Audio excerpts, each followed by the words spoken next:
ដោយពិនិត្យឃើញមានការចុះផ្សាយរបស់អង្គភាពសារព័ត៌មានអន្ត្រីផ្លូវញូបានលើកឡើងជុំវិញការស្ថាបនាផ្លូវបេតុងអាមេមួយខ្សែស្ថិតនៅភូមិតាឡឹកឃុំត្រពាំងវែងស្រុកកណ្ដាលស្ទឹងកាលពីពេលថ្មីកន្លងមកនេះលោកនឹមនីរ៉ាដេតនាយកទីចាត់ការផែនការនិងវិនិយោគខេត្តបានដឹកនាំក្រុមការងារជំនាញរួមជាមួយអាជ្ញាធរស្រុកចុះពិនិត្យការដ្ឋានផ្ទាល់ដើម្បីពិនិត្យវាតម្លៃគុណភាពនិងស្វែងរកការពិតក្នុងការចុះពិនិត្យជាក់ស្ដែងនេះក៏មានការចូលរួមដឹងឮនិងពិនិត្យផ្ទាល់ពីសំណាក់អ្នកសារព័ត៌មាននានាមួយចំនួនផងដែរតាមការពិនិត្យស្ថានភាពការដ្ឋានផ្ទាល់ផ្លូវបេតុងអាមេមួយខ្សែនេះមានប្រវែង 1394 ម៉ែត្រទទឹង4ម៉ែត្រនិងកម្រាស់ 0.15 ម៉ែត្រផ្ទៃក្រឡាសរុប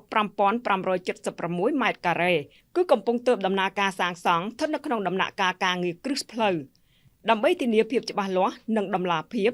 ក្រុមការងារជំនាញបានធ្វើការត្រួតពិនិត្យរាល់ចំណុចបច្ចេកទេសនិងទទួលបានលទ្ធផលជាក់ស្ដែងដូចខាងក្រោម 1. ការងារគ្រឹះផ្លូវ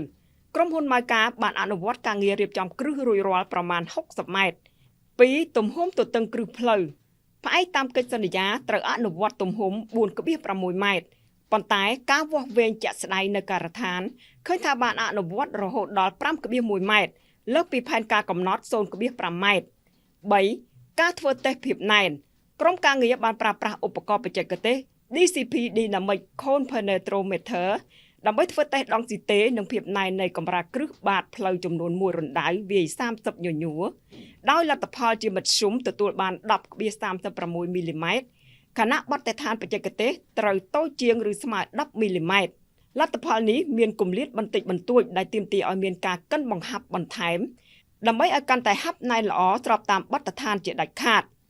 4. ការគ្រប់គ្រងការដ្ឋាន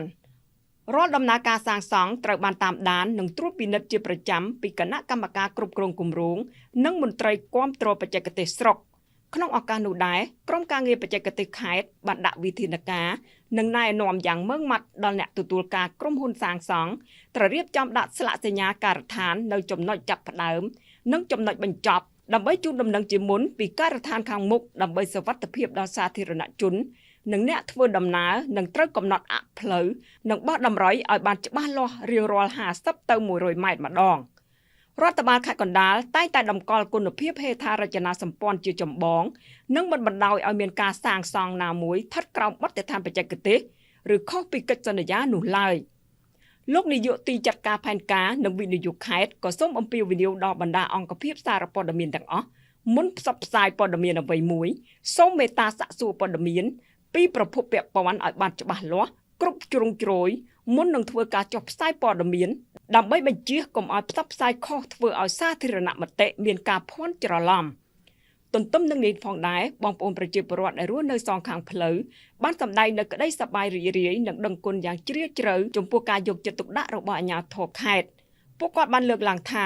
ផ្លូវមួយខ្សែនេះពីមុនមានសភាពលំបាកខ្លាំងហុយខ្លាំងនៅរដូវប្រាំងនិងដក់ទឹកលិចនៅរដូវវស្សាប៉ុន្តែនៅពេលដែលផ្លូវបេតុងថ្មីនេះសាងសង់រួចរាល់វានឹងជួយសម្រួលដល់ការធ្វើដំណើរនិងលើកកម្ពស់ជីវភាពរស់នៅរបស់ពួកគាត់បានមួយកម្រិតថែមទៀតលោកនឹមនីរ៉ាដេតនាយកទីចាត់ការផែនការនិងវិនិយោគខេត្តក៏បានអំពាវនាវដល់បងប្អូនប្រជាពលរដ្ឋទាំងអស់ដែលរស់នៅសងខាងផ្លូវក៏ដូចជាអ្នកប្រើប្រាស់ផ្លូវនេះមេត្តាចូលរួមជួយថែរក្សានិងជួយតាមដានការសាងសង់ទាំងអស់គ្នាដើម្បីធានាថាផ្លូវបេតុងដ៏ថ្មីស្រឡាងមួយខ្សែនេះអាចប្រើប្រាស់បានយូរអង្វែងសម្រាប់ជាប្រយោជន៍រួមរបស់សហគមន៍ទាំងមូល។